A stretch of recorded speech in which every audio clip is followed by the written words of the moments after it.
Hi there, welcome. It's the witching hour, midnight, the witching hour, right? What's it about? 3 minutes after midnight here on Wednesday. And I want to thank everybody for the very, like I said, gentle birthday wishes. 49. Sometimes in life you think you're ready for something, like a road test in Van Nuys. This is not personal, this is just a story a friend told me.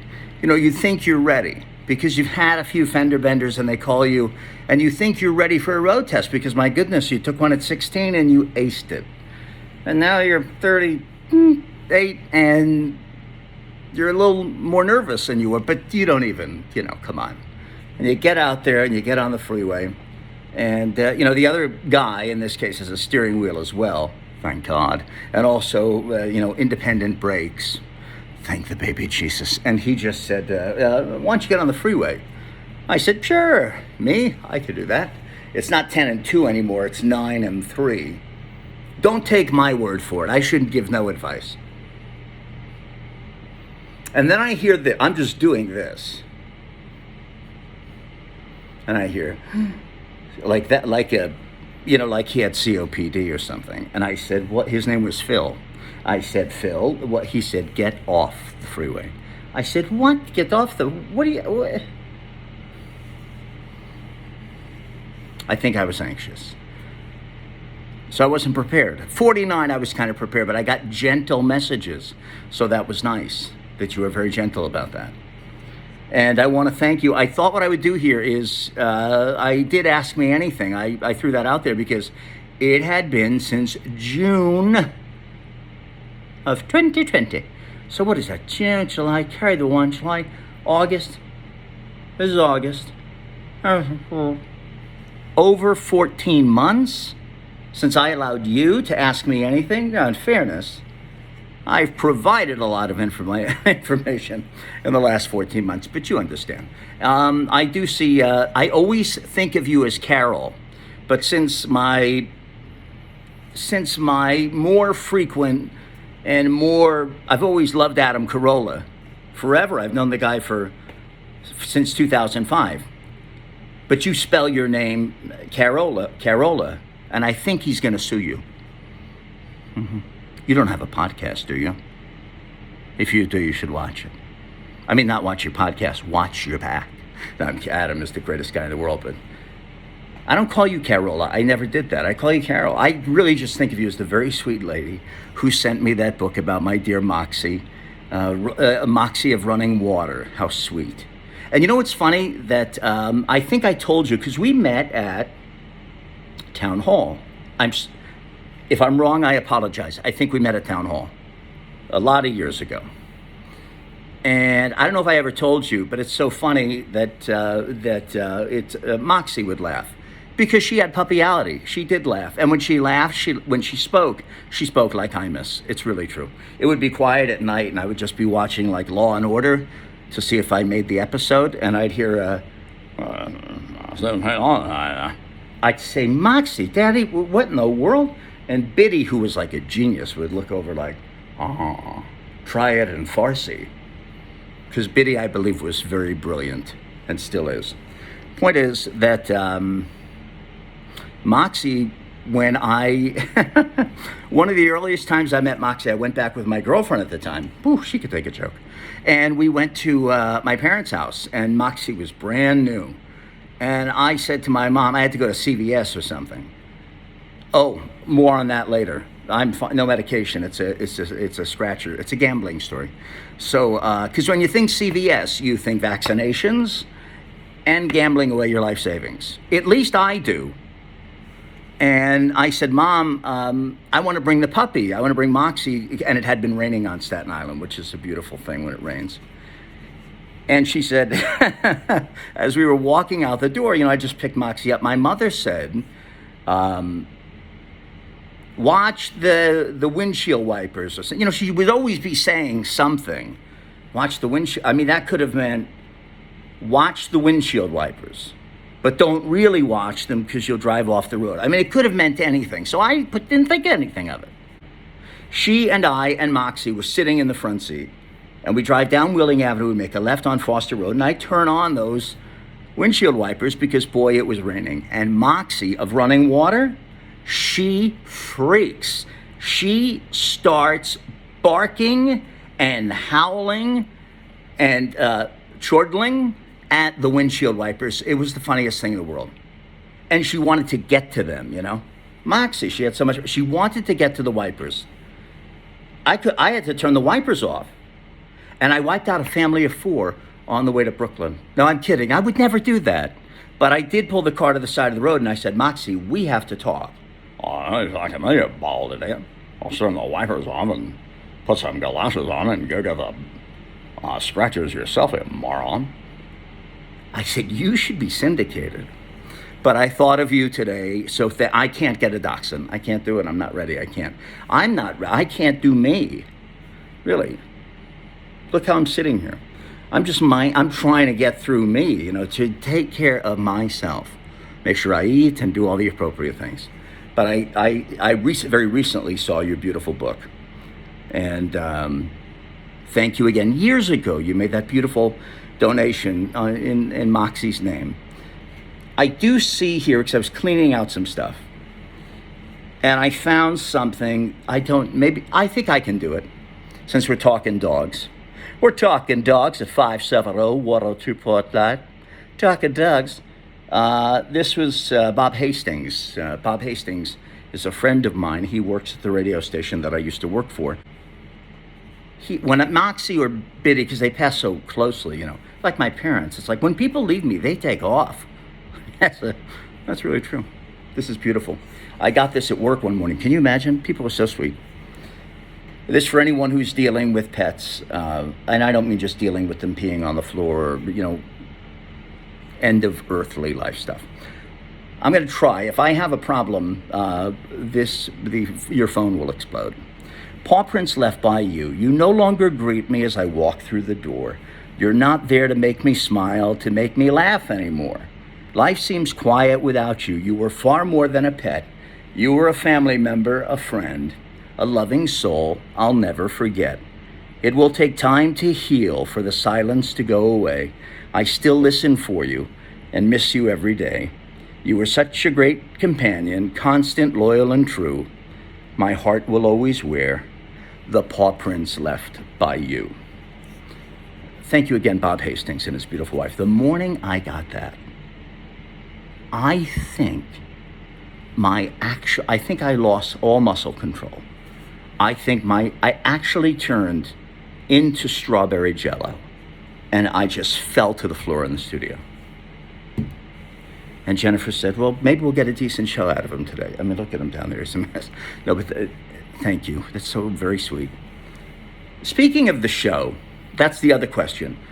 I'm going to answer the 3. I might answer, there's a 4th. I am going to answer 4. So I got nothing going on. The question about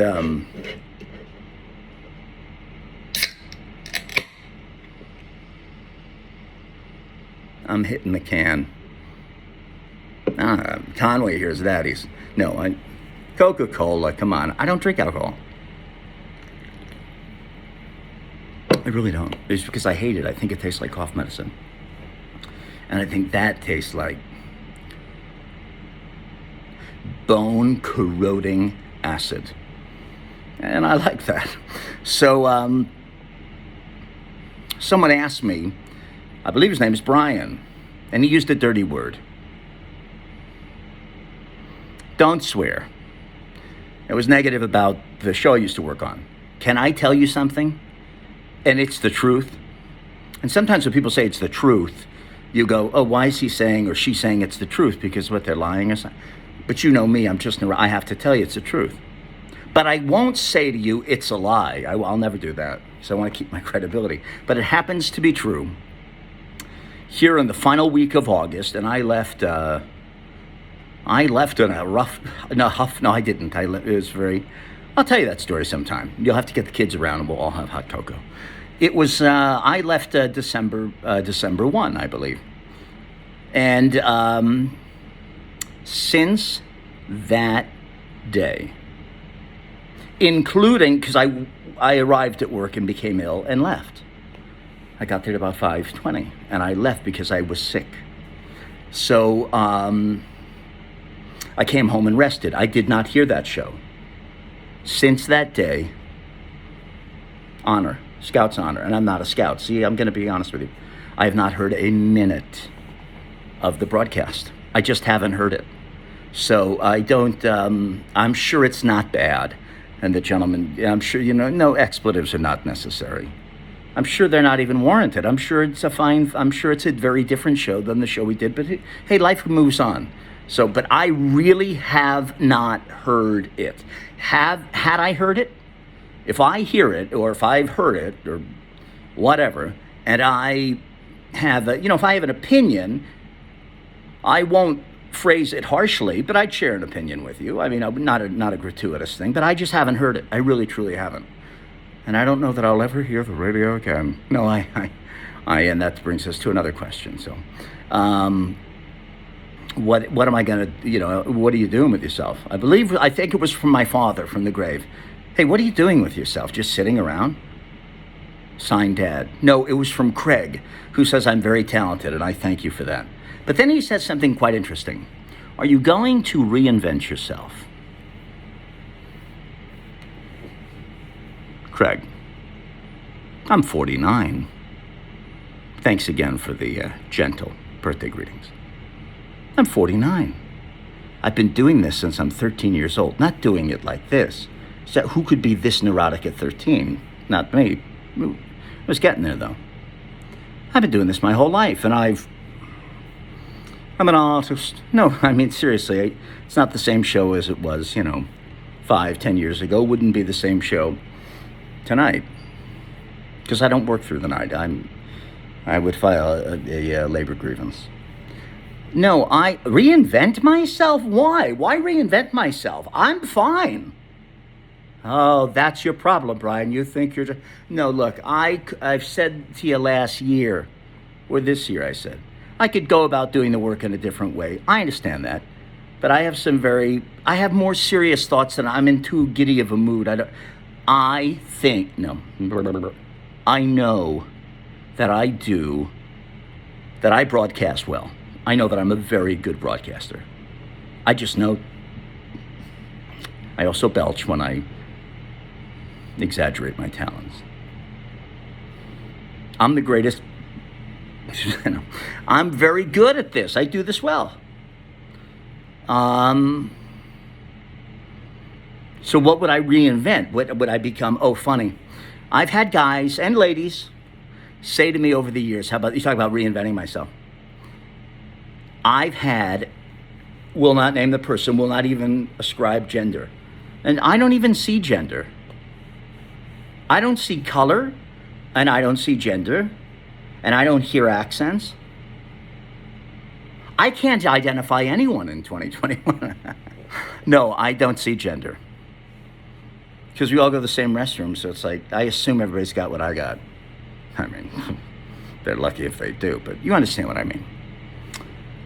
I had a very highly paid, overpaid, quite frankly, radio executive say to me at one point, quite recently, when I say quite recently, I mean in the last, 2 years, let's round that out.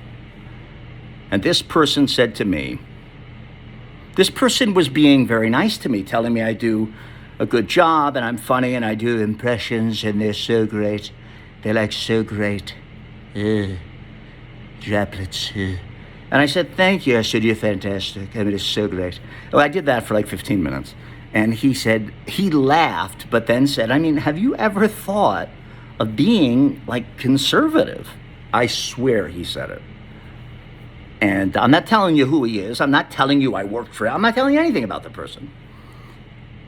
But he says, have you ever thought of being conservative? And kind of laughs. And I go like this. I said, I have heard that before. To just be conservative. Because there are some people on the radio, Joe Crummey, who did that, who would like be off the radio and then just come back, ta-da, I'm for Pat Buchanan in 2000. What? That, not that Joe was for Pat Buchanan, he was for Pat Robertson. No, I don't. No. Joe, I love Joe Crumming. There are people who evolve.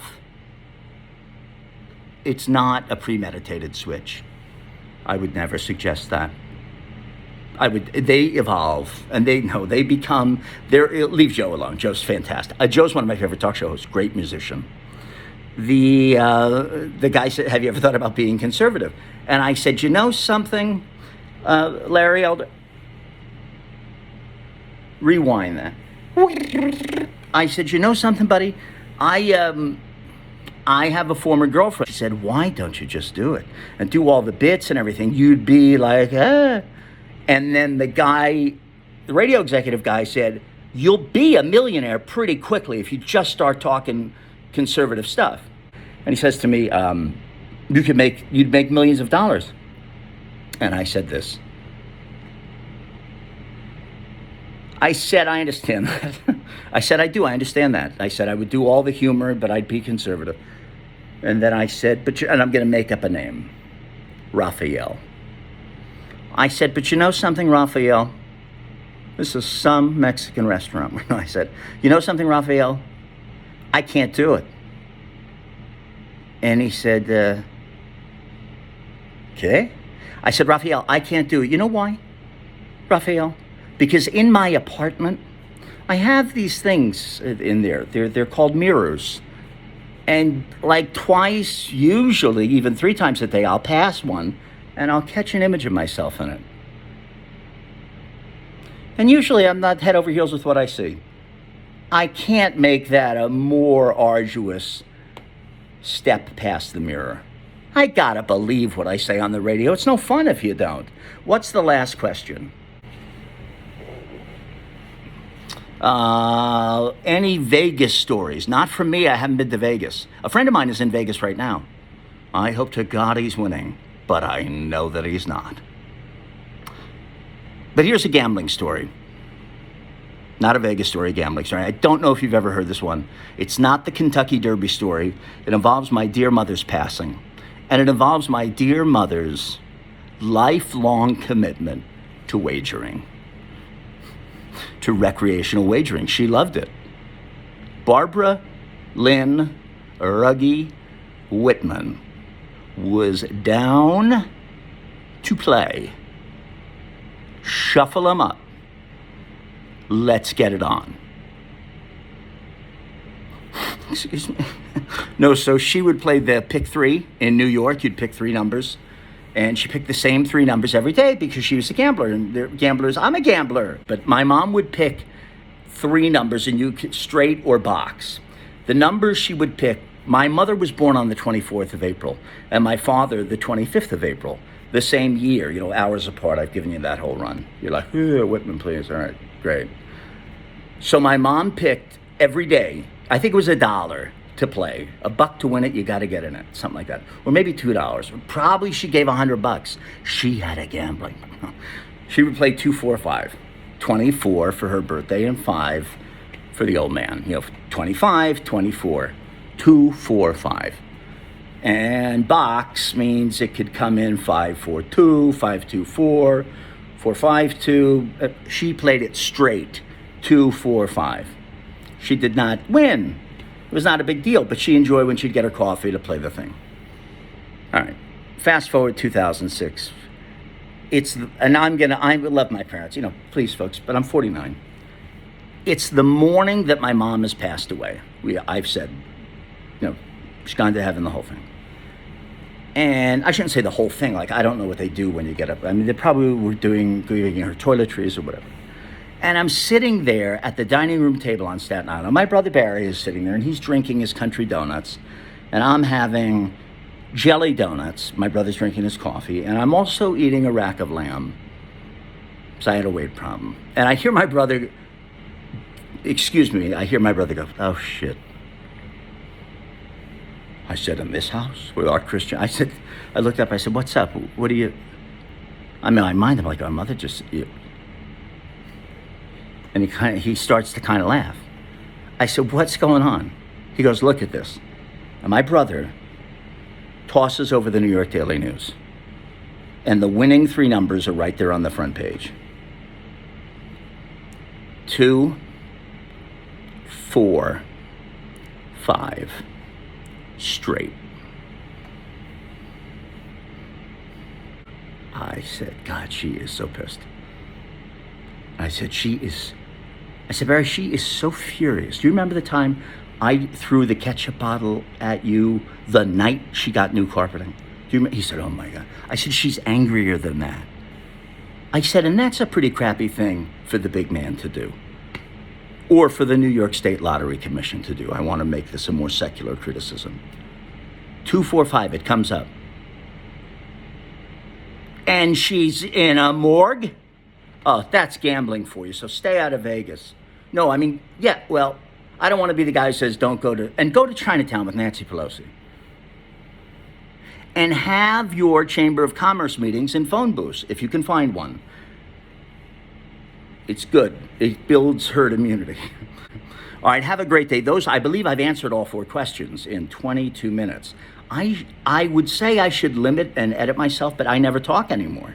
So there you go. You'll probably hear from me. When's the next Olympics? I love you. I'm only kidding. Have a wonderful Wednesday.